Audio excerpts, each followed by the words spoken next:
करतल ध्वनि के साथ आदरणीय वड़ा प्रधान नरेंद्र भाई मोदी साहब का हम जोरदार करतल ध्वनि से स्वागत करते हैं, अभिनंदन करते हैं।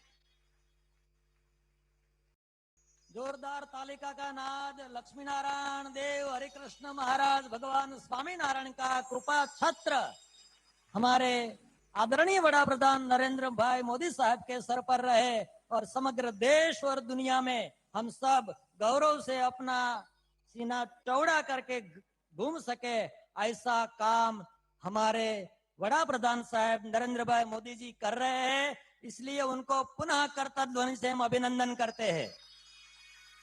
सर, श्री हरिकृष्ण महाराज लक्ष्मी नारायण देव की शताब्दी महामहोत्सव में हमारे पीठाधिपति आचार्य महाराज श्री पूज्यपाद ज्ञान जीवन दास जी स्वामी, पूज्यपाद माधवप्री दास जी स्वामी, पूज्यपाद देव प्रसाद दास जी स्वामी, पूज्यपाद दिलीप दास जी महाराज, पूज्य पूर्व मुख्यमंत्री श्री विजय भाई और उपस्थित धारा सभ्य श्री पंकज भाई, धारा सांसद श्री देव सिंह जी चौहान और 1000 से अधिक संत जनों की ओर से पुनः करतल ध्वनि से इस महोत्सव में सरकार हृदय से स्वागत किया जाए। सर, प्रतिदिन यहाँ 1 लाख से अधिक लोग भोजन प्रसाद ग्रहण कर रहे हैं। सबको हृदय में एक ही उम्मीद है, देश का नेता कैसा हो, आदरणीय वड़ा प्रधान नरेंद्र भाई मोदी जैसा हो। राम मंदिर का 500 साल का इंतजार खत्म करने का सौभाग्य भगवान ने जिसके कपाल पे लिखा था, ऐसे नरेंद्र भाई मोदी साहब को करतल ध्वनि से पुनः अभिनंदन करना चाहिए। द्वारका जी का मंदिर हो, पावागढ़ का मंदिर हो, 4 धाम यात्रा कॉरिडोर हो, उज्जैन महाकाल कॉरिडोर हो, हमारी सांस्कृतिक विरासत, हमारी धार्मिक विरासत और हमारी राष्ट्र की विरासत को समग्र विश्व में प्रसारित करने का सौभाग्य भगवान ने जिनके नाम पे लिखा है, ऐसे आदरणीय वड़ा प्रधान नरेंद्र भाई मोदी साहब का करतल ध्वनि से पुनः स्वागत अभिनंदन करता हूँ। वरताल संस्थान की ओर से सर आपका बहुत बहुत अभिनंदन।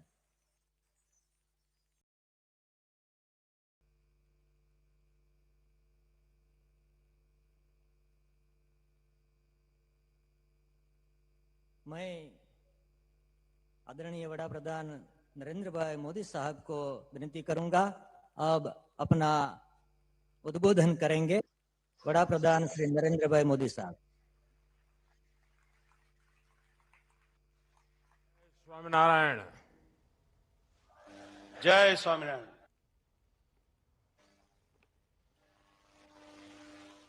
भगवान श्री स्वामीनारायण के चरणों में प्रणाम करता हूं। भगवान श्री स्वामीनारायण की कृपा से वड़ताल धाम में द्विशताब्दी समारोह का भव्य आयोजन चल रहा है। वहां देश विदेश से सभी हरिभक्त आए हुए हैं और स्वामीनारायण की तो परंपरा रही है, सेवा के बिना उनका कोई काम आगे नहीं होता है। आज लोग भी बढ़ चढ़ करके सेवा कार्यों में अपना योगदान दे रहे हैं। मैंने पिछले कुछ दिनों में टीवी पर इस समारोह की जो तस्वीरें देखी, मीडिया में, सोशल मीडिया में जो वीडियो देखे, वो देखकर मेरा आनंद अनेक गुना बढ़ गया।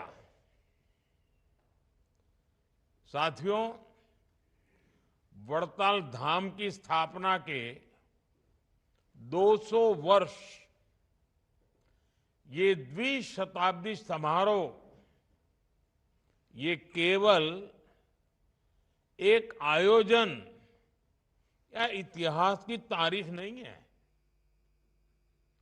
ये मेरे जैसे हर व्यक्ति के लिए जो वड़ताल धाम में अनन्य आस्था के साथ बड़ा हुआ है, उसके लिए बहुत बड़ा अवसर है। मैं मानता हूं हमारे लिए ये अवसर भारतीय संस्कृति के शाश्वत प्रवाह का प्रमाण है। 200 साल पहले जिस वड़ताल धाम की स्थापना भगवान श्री स्वामीनारायण ने की थी, हमने आज भी उसकी आध्यात्मिक चेतना को जागृत रखा है। हम आज भी यहां भगवान श्री स्वामीनारायण की शिक्षाओं को, उनकी ऊर्जा को अनुभव कर सकते हैं। मैं सभी संतों के चरणों में प्रणाम करते हुए आप सभी और सभी देशवासियों को द्विशताब्दी समारोह की बधाई देता हूं। मुझे खुशी है कि भारत सरकार ने इस मौके पर 200 रुपये का चांदी का एक सिक्का और स्मारक डाक टिकट भी जारी किया है। ये प्रतीक चिन्ह आने वाली पीढ़ियों के मन में इस महान अवसर की स्मृतियों को जीवंत करते रहेंगे।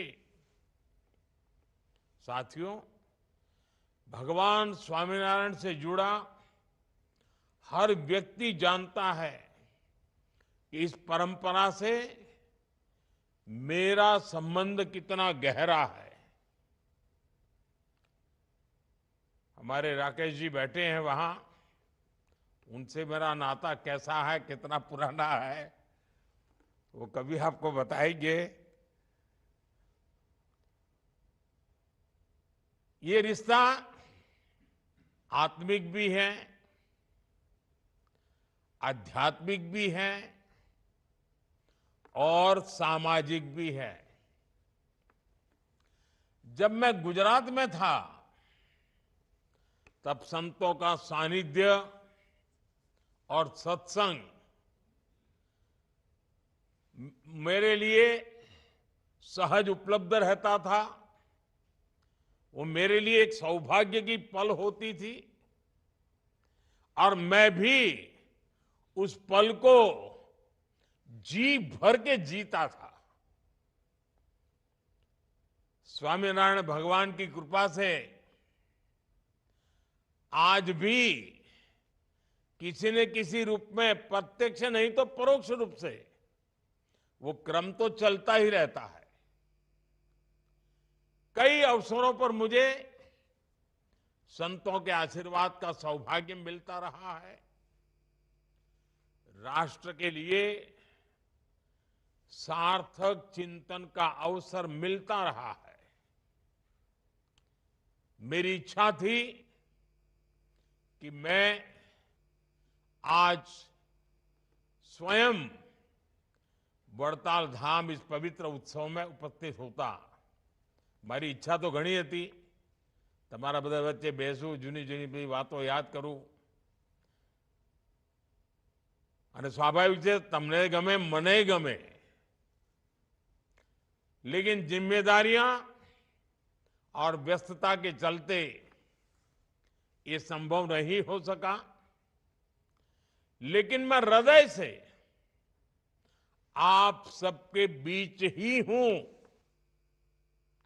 मेरा मन अभी पूरी तरह से वड़ताल धाम में ही है।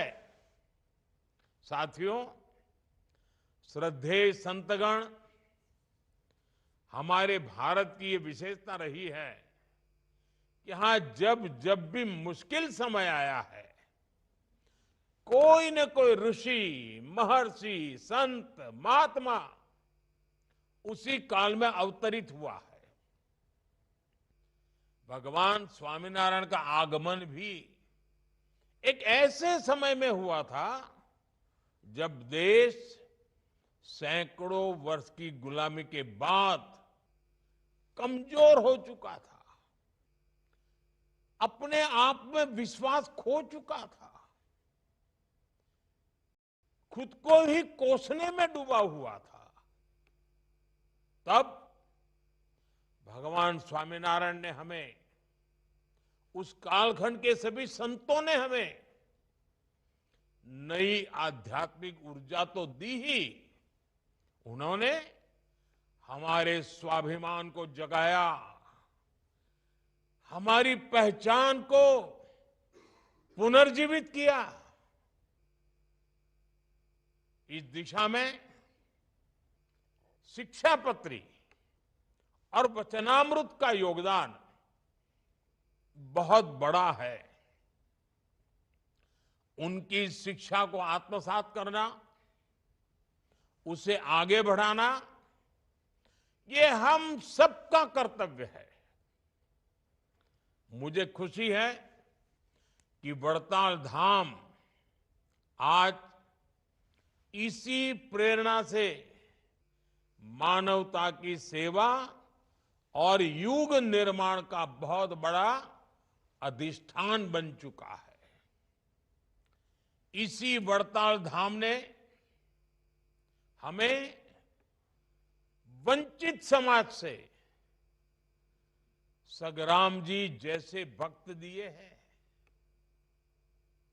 आज यहां कितने ही बच्चों के भोजन का, आवास का, शिक्षा का, और इतना ही नहीं, दूर सुदूर जंगलों में भी सेवा के कई प्रकल्प आप सबके माध्यम से चल रहे हैं। आदिवासी क्षेत्रों में बेटियों की शिक्षा जैसे महत्वपूर्ण अभियान आप लोग चला रहे हैं। गरीबों की सेवा, नई पीढ़ी का निर्माण, आधुनिकता और अध्यात्म को जोड़कर भारत की संस्कृति का संरक्षण, आज बेहतर भविष्य के लिए जो अभियान चल रहा है, स्वच्छता से लेकर पर्यावरण तक, मैंने जितने भी आह्वान किए हैं, मुझे खुशी है कि आप सब संतों ने, भक्तों ने मुझे कभी निराश नहीं किया। मेरी हर बात को आपने अपनी खुद की बात मान लिया, अपनी स्वयं की जिम्मेदारी मान लिया और आप जी जान से उसको पूरा करने में लगे रहे। मुझे बताया गया है, जो मैंने पिछले दिनों एक आह्वान किया था, एक पेड़ मां के नाम, अपनी પોતાની માના નામે एक वृक्ष वावવાનું, एक पेड़ मां के नाम। इस अभियान में स्वामीनारायण परिवार ने 1 लाख से ज्यादा वृक्षारोपण किया है। साथियों, हर व्यक्ति के जीवन का एक उद्देश्य होता है, लाइफ का कोई पर्पज होता है। ये उद्देश्य ही हमारे जीवन को निर्धारित करता है, हमारे मन, कर्म, वचन को प्रभावित करता है। जब हमें हमारे जीवन का उद्देश्य मिल जाता है, तब पूरा जीवन बदल जाता है। हमारे संत महात्माओं ने हर युग में मानव को उसके जीवन के उद्देश्यों से साक्षात्कार कराया है। ये संत महात्माओं का हमारे समाज को बहुत बड़ा योगदान रहा है।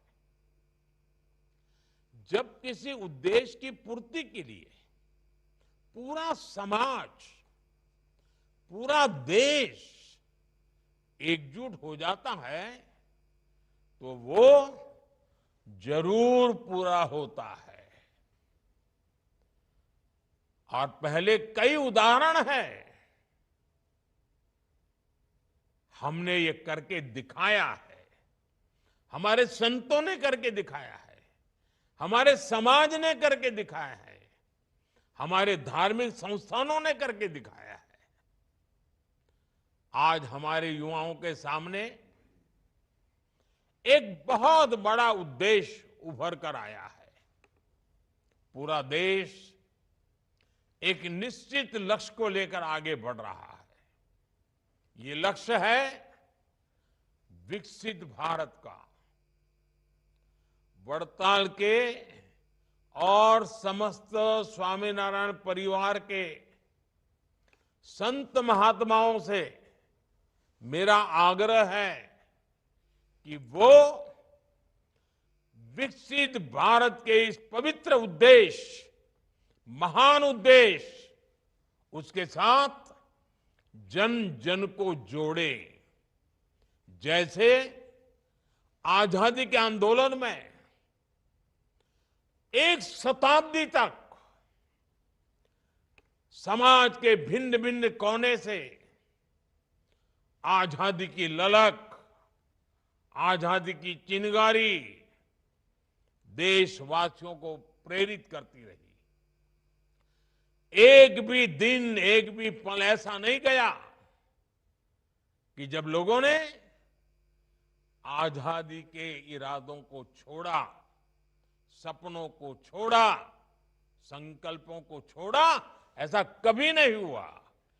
जैसी ललक आजादी के आंदोलन में थी, वैसी ही ललक, वैसी ही चेतना विकसित भारत के लिए 140 करोड़ देशवासियों में हर पल होना जरूरी है।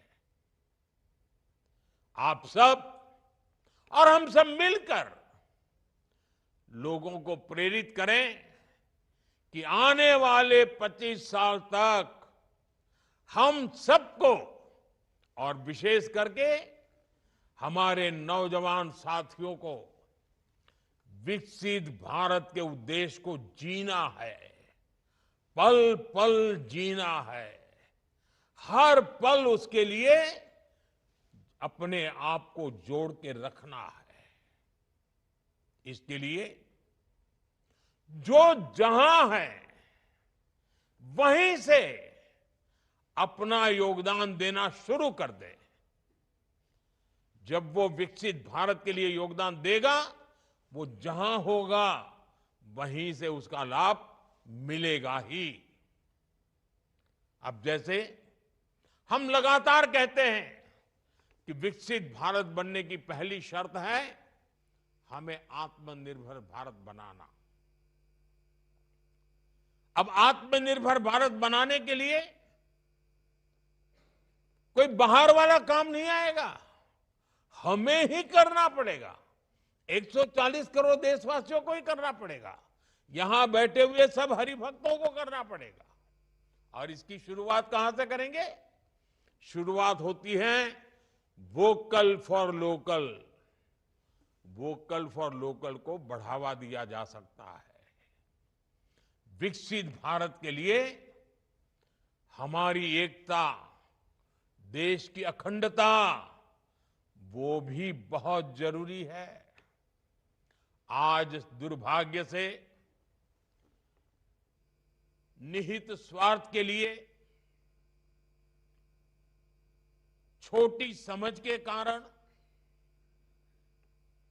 भारत के उज्जवल भविष्य के महत्वाकांक्षी उद्देश्यों को भूल करके कुछ लोग समाज को जाति में, धर्म में, भाषा में, ऊंच और नीच में, स्त्री और पुरुष में, गांव और शहर में न जाने किस प्रकार से टुकड़े टुकड़े टुकड़े में बांटने की साजिश चल रही है। जरूरी है कि देश विरोधियों की इस चेष्टा को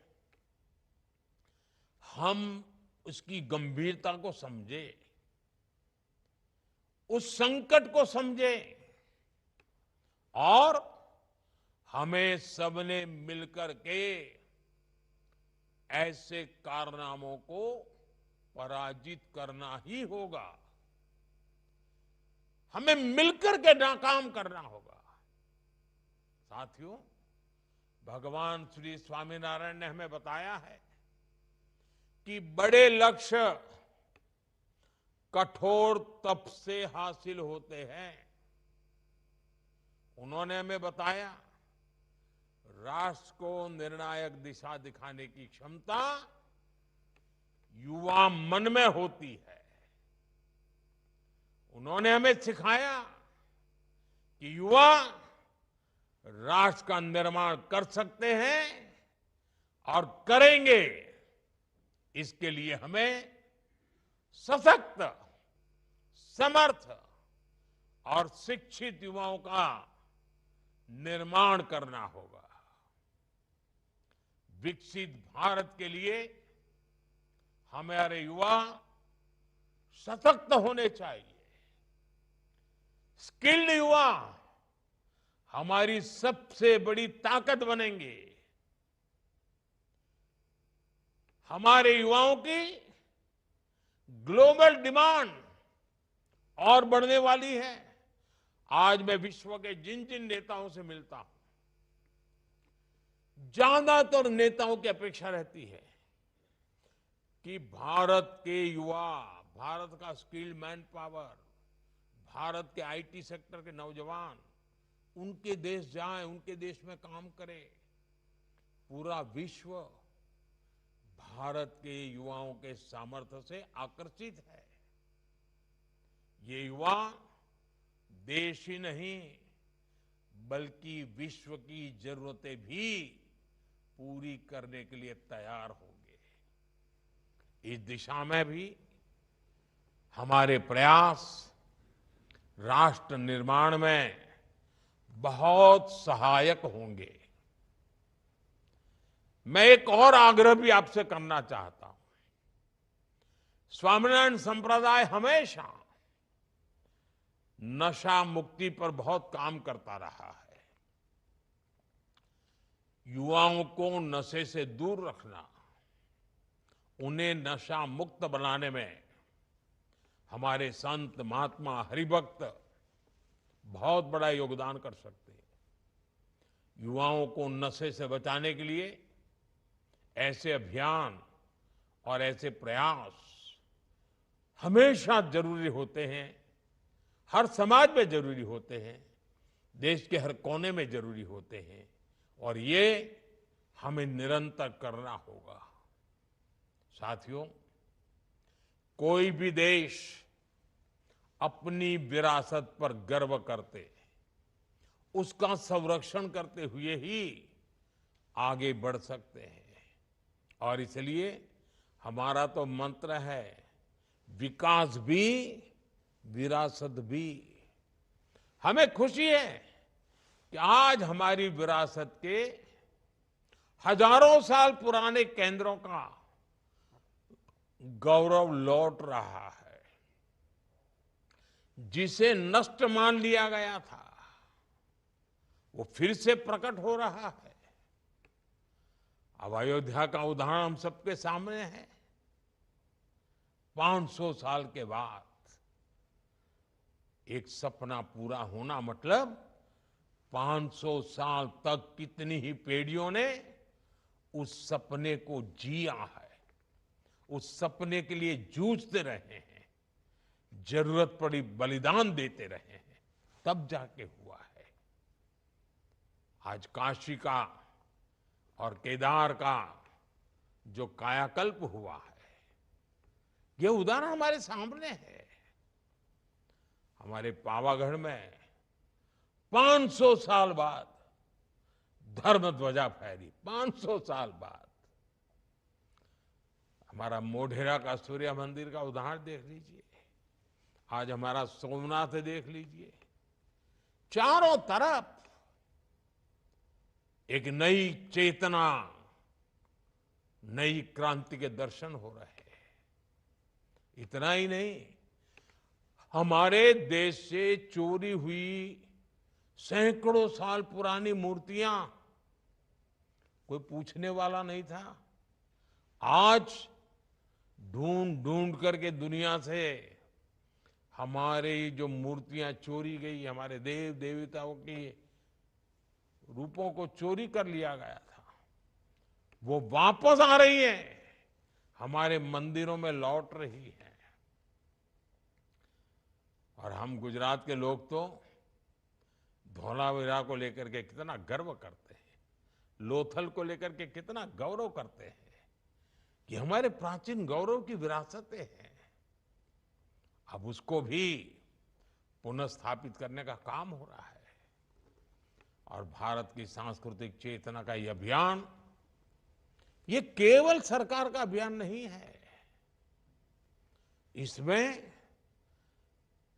इस धरती को, इस देश को प्यार करने वाले, यहाँ की परंपरा को प्यार करने वाले, यहाँ की संस्कृति का गौरव करने वाले, हमारे विरासत के गुणगान करने वाले, हम सबका दायित्व है, हम सबकी बहुत बड़ी भूमिका है। और आप तो बहुत बड़ी प्रेरणा दे सकते हैं। वड़ताल धाम में भगवान स्वामीनारायण की प्रासंगिक वस्तुओं का म्यूजियम अक्षर भुवन, ये भी इसी अभियान का हिस्सा है। और मैं इसके लिए आप सबको बहुत बधाई देता हूं, क्योंकि म्यूजियम नई पीढ़ी के लोगों को बहुत ही कम समय में परिचित करवाता है। मुझे विश्वास है अक्षर भुवन भारत के अमर आध्यात्मिक विरासत का एक भव्य मंदिर बनेगा। साथियों, मैं मानता हूं कि इन प्रयासों से ही विकसित भारत का उद्देश्य पूरा होगा। जब 140 करोड़ भारतीय एक समान उद्देश्य को पूरा करने के लिए जुट जाएंगे, तो इसे आसानी से हासिल कर सकेंगे। इस यात्रा को पूरा करने में हमारे संतों का मार्गदर्शन बहुत महत्वपूर्ण है। और जब इतनी बड़ी मात्रा में हजारों संत यहाँ बैठे हैं, देश विदेश से आए हुए हरिभक्त यहाँ बैठे हुए हैं, और जब मैं अपने ही घर में एक प्रकार से आज जब बातें कर रहा हूं, तो मैं एक और काम के लिए भी आपको जोड़ना चाहता हूं। इस बार प्रयागराज में पूर्ण कुंभ हो रहा है। 12 साल के बाद ये पूर्ण कुंभ आता है। हमारे भारत की महान विरासत है।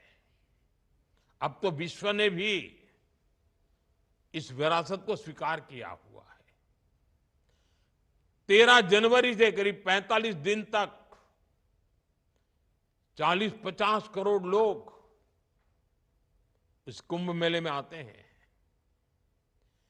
मैं आपसे आग्रह करता हूं कि आप ये काम कर सकते हैं। विश्व भर में आपका काम है, विश्व के अनेक देशों में आपके मंदिर हैं।